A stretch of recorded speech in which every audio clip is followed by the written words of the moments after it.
Assalamualaikum warahmatullahi wabarakatuh. Waalaikumsalam warahmatullahi wabarakatuh. Ada sebuah cerita yang datang ini dari Kang Barada atau Bang Barada. Domisili beliau ini berasal dari sekitaran wilayah Bekasi.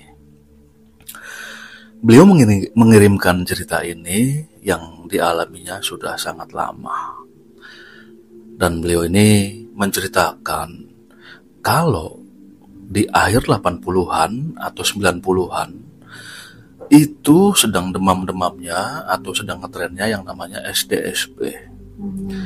Ya, sejenis undian berhadiah.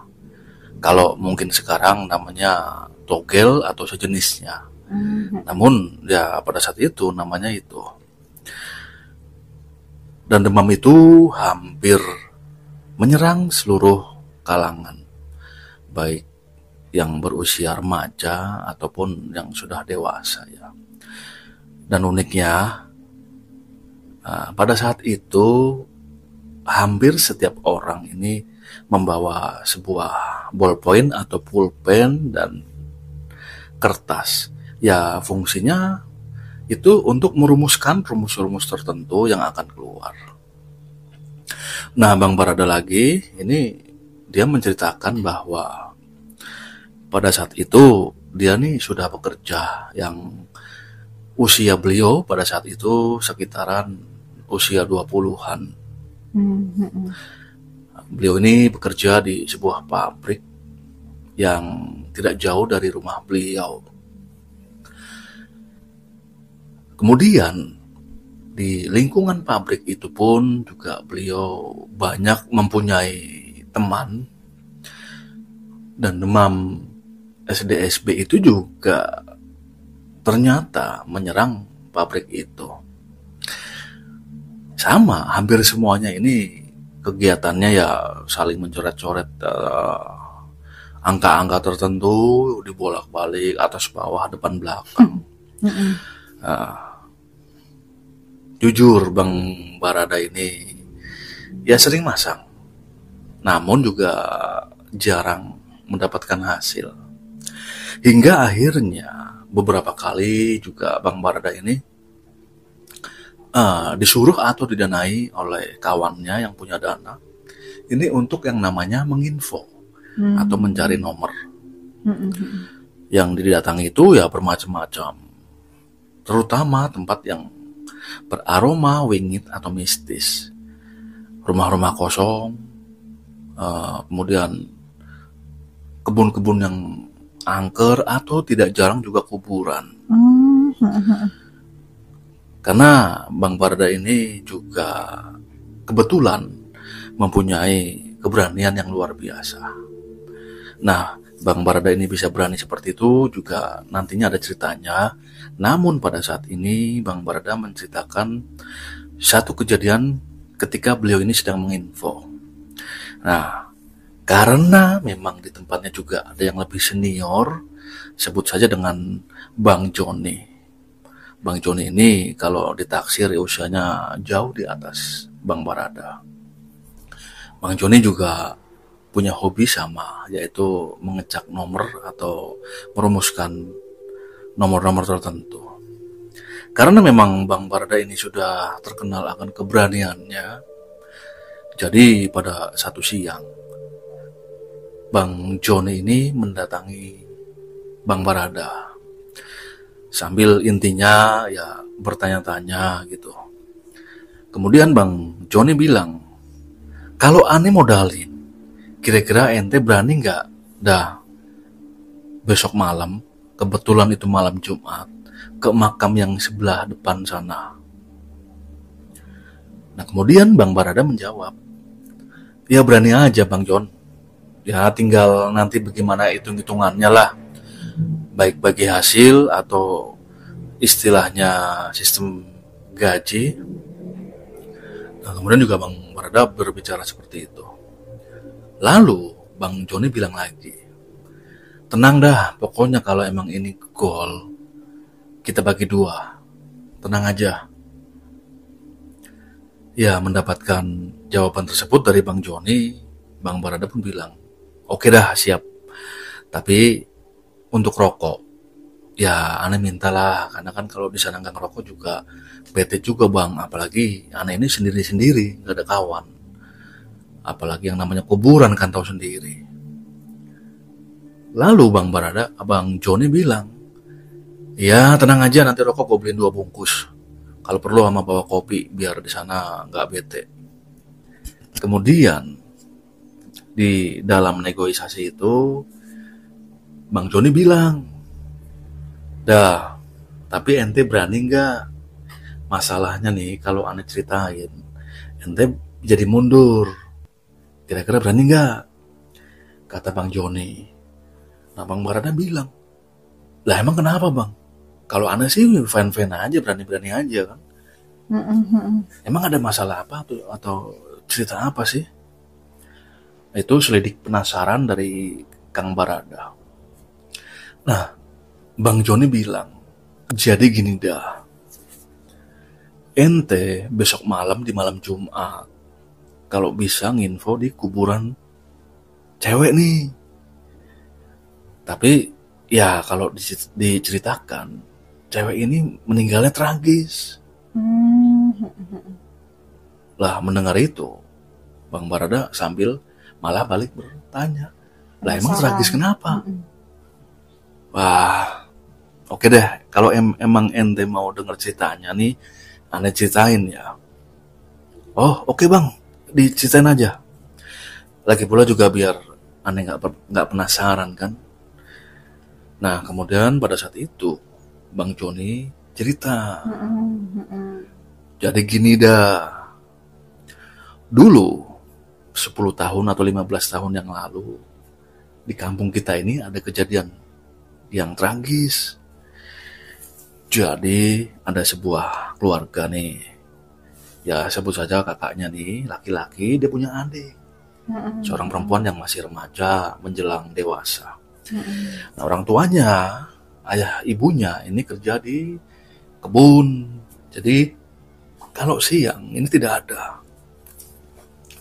Nah denger nih, kakak yang cowok itu ini lagi istilahnya seperti tapak geni lah, atau pati geni ya, belajar kebatinan yang kalau bisa 40 hari ini lulus, tidak keluar satu kamar, itu bisa lulus.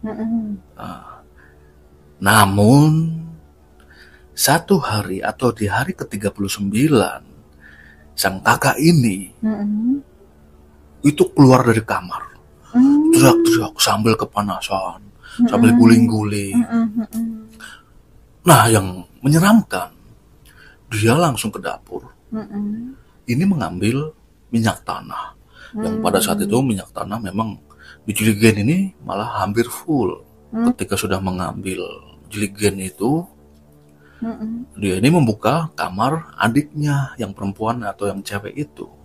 Adik ini sedang tidur siang, langsung disiram itu semua minyak tanahnya. Dan juga aneh, entah dapat korek dari mana, langsung dinyalakan itu. Ya kondisinya sangat menyeramkan. Dalam kondisi tertidur, adiknya ini langsung dibakar. Wah langsung keluar dari kamar ini dengan lari yang tidak, atau menabrak-nabrak lah intinya ya, keluar. Sampai pada akhirnya warga ini mendekati, dan di sana api bisa dipadamkan. Namun kondisinya sangat miris sekali. Tubuh dari adiknya ini hampir 80% hangus, dengan kondisi luka bakar yang parah, rambut juga habis. Wah intinya menyedihkan. Lalu dibawa ke rumah sakit untuk dirawat. Yang menyedihkan, di hari kedua sang adik pun ini meninggal dunia dengan luka bakar yang sangat parah. Ya keluarganya pun sangat bersedih, terutama bapak dan ibunya. Nah, kemudian dimakamkan tuh di makam yang besok ente akan info. Wah mendadak mendengar cerita itu, Kang Barada langsung berubah air wajahnya atau air mukanya. Nah di sini Bang Joni bisa menebak. Gimana? Ente masih berani nggak? Kata Bang Joni. Ya Bang Barada bilang, aduh gimana Bang ya? Anda pikir dulu dah sebentar, kata Bang Barada. Nah, Bang Joni bilang lagi, ya udah kalau memang kira-kira nggak berani ya jangan, kata Bang Joni. Kemudian belum lama berbicara seperti itu, Bang Barada bilang, ya udah dah, Anda beraniin, tenang aja. Kemudian Bang Barada nanya lagi, lah itu gimana Bang? Si kakaknya itu yang pelakunya ya, Mm-mm. gimana keadaannya? Nah, terus di sini Bang Joni menjelaskan, oh kalau untuk kakaknya, jadi ketika adiknya itu sudah terbakar ya, kakaknya ini diamankan oleh warga. Mm-mm. Jadi dipegang rame-rame sampai tidak berdaya, kemudian diikat Mm-mm. di satu pohon. Nah, kemudian warga ini menghubungi rumah sakit jiwa, Mm. langsung dijemput oleh pihak rumah sakit jiwa karena ini diindikasikan memang ada gangguan kejiwaan lah, seperti itu. Mm-mm. Mendengar penjelasan dari Bang Joni, ya Bang Barada hanya manggut-manggut ya. Mm-mm. Kemudian ada ucapan lagi dari Bang Joni, gimana? Berani nggak? Ya udah, akhirnya Bang Barada pun memberikan jawaban, oke siap, tenang aja. Nanti aneh tetap berangkat ke sana atau ke makam itu. Yang penting disiapkan aja sesajinya dan dupanya. Pokoknya aneh siap dah, kata Bang Barada. Intinya hari itu mereka deal. Nah, setelah deal, nah ini Bang Barada cerita lagi nih. Jadi kalau kata Bang Barada ya, Bang Barada itu udah datang ke makam itu, ke sebuah TPU itu kurang lebih jam setengah 12 malam. Mm-mm. Malam Jumat, sehabis hujan dan kondisinya sangat dingin sekali. Apalagi makam itu dikelilingi oleh kebun bambu yang sangat luas sekali. Ada banyak juga pohon yang besar-besar, bahkan juga pohon beringin. Ini dengan kondisi yang sepi, Bang Barada masih tengok-tengok nih, takut ada orang. Dan kebetulan kondisi jalanan pada waktu itu memang sepi sekali. Padahal makam itu memang berada tepat di pinggir jalan raya. Setelah merasa aman, Bang Barada ini masuk ke makam yang memang sudah diberitahu anjar-anjarnya oleh Bang Joni. Jadi di sana itu lokasinya dikasih tahu oleh Bang Joni, nih makam gadis itu ada di sebelah ini, tandanya ini, dekat ini. Ya, kurang lebih itu mencari ada 15 menit. Akhirnya ketemu juga makam gadis itu. Disenterilah itu nisannya ya. Jadi di situ Bang Barada tahu namanya siapa, tanggal lahir berapa, tanggal kematian berapa. Nah, sudah yakin Bang Barada duduk ya, tidak pas di depan makam itu, ada jeda sekitar 2 meter. Karena memang sekelilingnya juga ada makam ya. Duduk, setelah nyaman, Bang Barada ini mengeluarkan peralatan seperti ya kembang-kembang, kemudian juga hiyo atau dupa, bahkan 2 telur ayam kampung yang itu memang untuk medianya. Nah, ditaruh sambil dia konsentrasi, sambil dia juga menyalakan rokok. Ditunggu 15 menit, setengah jam, 1 jam, tidak ada peristiwa yang aneh atau bahkan menyeramkan. Ya karena memang mungkin bosen, Bang Barada nih memutuskan untuk segera pulang. Namun belum sempat pulang, Bang Barada ini kaget, jantungnya nyaris copot, tubuhnya seperti tidak bertulang. Tiba-tiba Di kuburan itu seperti mengeluarkan asap. Asap yang awalnya tipis-tipis, lama-lama ini semakin tebal. Hingga membentuk satu sosok. Dan sosok itu adalah perempuan dengan pakaian gaun merah. Sosok ini membelakangi Kang Barada. Nah, dalam posisi itu Bang Barada ini gemetar. Hampir dia saja lari ya. Hampir lari nih Kang Barada. Namun ya itu tadi, dia ingat misinya bahwa dia akan mencari atau menginfo nomor. Dalam ketakutan itu Bang Barada ini duduk bersila kembali sambil dia mengumpulkan sisa-sisa keberaniannya, sambil dia ini mengatur nafas. Dan kemudian Bang Barada ini bilang dengan batinnya atau hatinya, yang intinya bahwa dia ini minta tolong untuk diberikan nomor untuk dipasang besok harinya. Setelah ucapan di dalam hati itu selesai, sosok ini malah tertawa sambil mengambang ya. Tertawa yang pada akhirnya melengking sambil menangis, dan tangisan itu sangat memilukan sekali kalau menurut Bang Barada. Betul-betul menyedihkan, yang menyeramkan juga ketika proses sosok hantu lah istilahnya ya, itu mengitari makam dia sendiri lah intinya.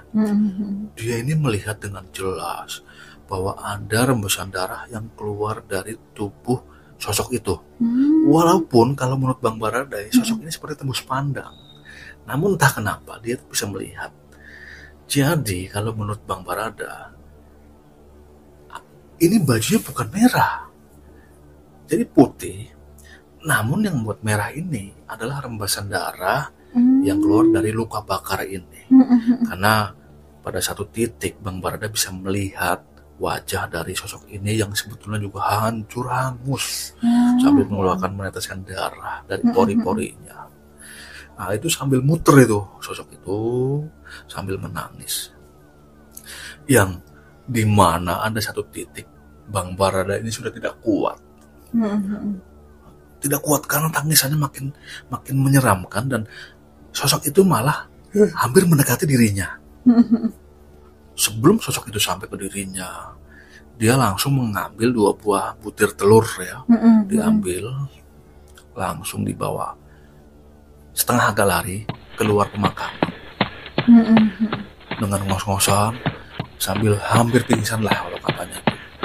Nah itu akhirnya Bang Barada menemui Bang Joni yang sudah standby ya. Di rumah Bang Joni itu sudah ada beberapa orang kawan. Nah setelah sampai, sambil nafas masih ngos-ngosan, ini langsung dia tergeletak. Bang Barada tergeletak. Setelah agak kuat, Bang Barada bilang, "Bang, ini coba dicek sendiri dah telurnya, ada guratan nomor enggak?" Akhirnya pun telur itu dicek oleh Bang Joni. Setelah dicek, ternyata yang ada isi itu hanya 1 telur. Telur ayam kampung yang satunya kosong, tidak ada guratan atau tanda. Emang muncul tuh. Intinya kalau menurut Bang Barada itu seperti, ini contoh ya, bukan angka aslinya. Seperti kan karena yang diincar kan 3 angka pada saat itu. Ini contoh lah 314. Nah, itu memang tidak jelas sekali ya, seperti samar. Nah, 314 itu akan dirumus lagi oleh Bang Joni. Dirumus lagi beberapa putaran gitu. Nah, ditunggu besok harinya. Sayang sekali angkanya terbalik. Aneh. Ini mungkin hikmahnya ya. Aduh, lemas sekali ini Bang Joni. Sudah keluar uang banyak istilahnya kan. Angkanya terbalik. Ya dapat tapi ya tidak besar. Beda kalau memang angkanya pas. Memang aneh. Karena gini, 314 itu harusnya dirumus bisa 413, bisa 3 atau 134 atau mungkin berapa lah. 431. Namun ada satu yang memang dia kelupaan. Entah kelupaan atau memang dibuat lupa. Itu tidak ditulis atau dipasang angka yang keluar ini. Ya akhirnya gagal. Nah, ketika sudah tahu itu gagal, Bang Joni bilang lagi nih sambil iseng-iseng, dah gimana nih kalau besok malam Jumat lagi lah ente coba didatengin lagi tuh makam. Ya Bang Barada dengan sekonyong-konyong bilang, enggak, maaf Bang, cari yang lain dah. Jujur saya udah nggak berani, cari yang lain aja, kata Bang Barada. Si Bang Joni bilang lagi, udah tenang aja, nanti aneh kasih rokok 3 bungkus, kata Bang Joni lagi. Nah Bang Barada bilang, wah 1 slop pun saya juga nggak mau Bang, aneh jantung aneh hampir copot Bang, aneh nggak berani dah, bener dah, serius gitu. Ya sudah, akhirnya di situ Bang Joni juga bilang, ya aneh sih nggak maksa Bang, ada, tapi kalau mau, kalaupun nggak mau ya udah gitu. Ini udah deket banget ini, ngapa gua tadi lupa angka itu nggak dirumus lagi gitu loh, kurang teliti, kata Bang Joni. Ya udah, gimana lagi Bang, namanya emang belum rezeki kali, kata Bang Barada menimpali. Ya seperti itu Bang Pra, cerita yang dialami oleh Bang Barada. Jadi sebuah kejadian yang sudah lama sekali ya. Mungkin hanya itu. Saya ucapkan terima kasih sudah mengangkat cerita saya. Ya, terima kasih untuk Bang Barada atas ceritanya. Di sini juga saya mengucapkan banyak-banyak terima kasih kepada kawan-kawan netizen semua. Dan saya juga selalu memerlukan kritik dan saran untuk tayangan yang lebih baik lagi. Saya tidak panjang lebar, saya tutup. Wassalamualaikum warahmatullahi wabarakatuh. Waalaikumsalam warahmatullahi wabarakatuh.